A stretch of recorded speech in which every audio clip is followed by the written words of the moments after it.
Assalamualaikum warahmatullahi wabarakatuh.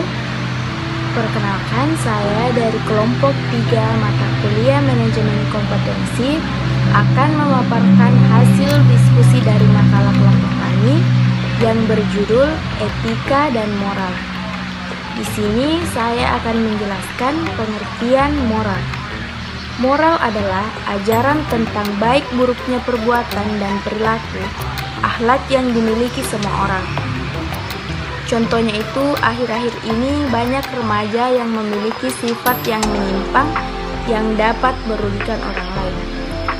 Oke, baik, selanjutnya akan dilanjutkan oleh teman saya. Baik, saya akan menjelaskan tentang etika. Etika adalah ilmu pengetahuan yang berhubungan dengan upaya untuk menentukan perbuatan-perbuatan yang dilakukan oleh manusia untuk dikatakan baik atau buruknya.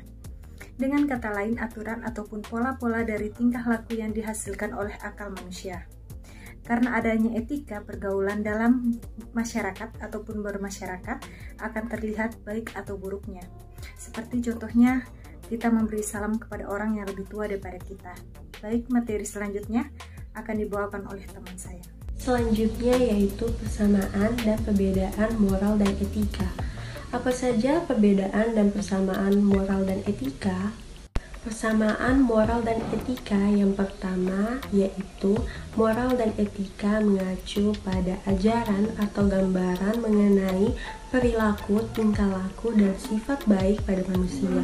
Yang kedua yaitu moral dan etika merupakan prinsip atau aturan hidup manusia untuk menakar martabat atau harkat kemanusiaan.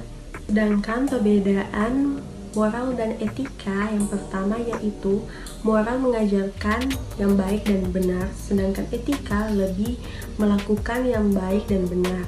Yang kedua yaitu moral lebih melihat tingkah laku manusia secara lokal atau khusus, sedangkan etika lebih melihat tingkah laku manusia secara umum.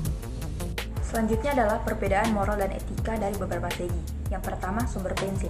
Etika adalah sumber yang berasal dari faktor luar atau eksternal yang disediakan oleh lembaga, kelompok, atau budaya yang dimiliki oleh seorang individu. Contohnya, semua pengacara, polisi, dan dokter harus mengikuti kode etik yang berlaku pada profesi mereka tanpa memandang dari perasaan mereka sendiri atau preferensi. Yang kedua, konsisten dan fleksibilitas. Etika sangat konsisten dalam konteks tertentu, namun bisa sangat bervariasi dalam konteks lain.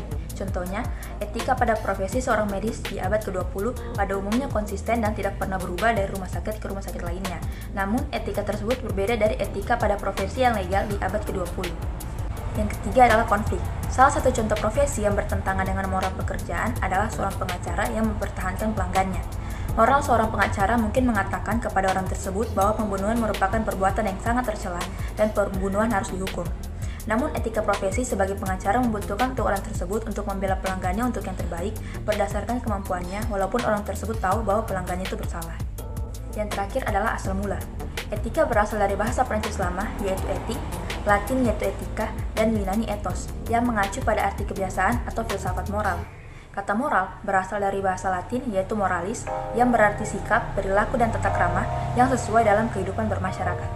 Selanjutnya, penerapan etika dalam interaksi sosial.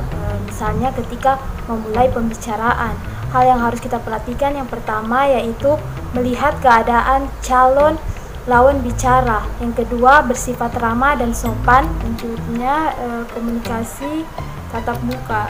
Faktor-faktor yang harus kita perhatikan pertama yaitu tatap mata lawan bicara. Yang kedua, menjaga intonasi dan kecepatan bicara. Ketiga, lontarkan pertanyaan.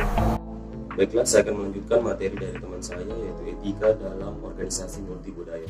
Etika dalam organisasi multibudaya memiliki 3 poin. Poin pertama yaitu meningkatkan akses yang lebih luas kepada kelompok-kelompok pekerja yang berbakat. Yang poin kedua yaitu meningkatkan inovasi. Bagaimana cara mereka meningkatkan gagasan yang lebih untuk kemajuan dalam satu organisasi. Poin ketiga yaitu hubungan dengan pelanggan yang lebih kuat. Bagaimana cara dia dalam organisasi memberikan hubungan dengan pelanggan yang lebih kuat dengan cara beretika, dengan cara berbicara dengan pelanggan yang lebih sopan agar pelanggan lebih percaya dalam organisasi tersebut, apa yang mereka tawarkan dalam organisasi tersebut.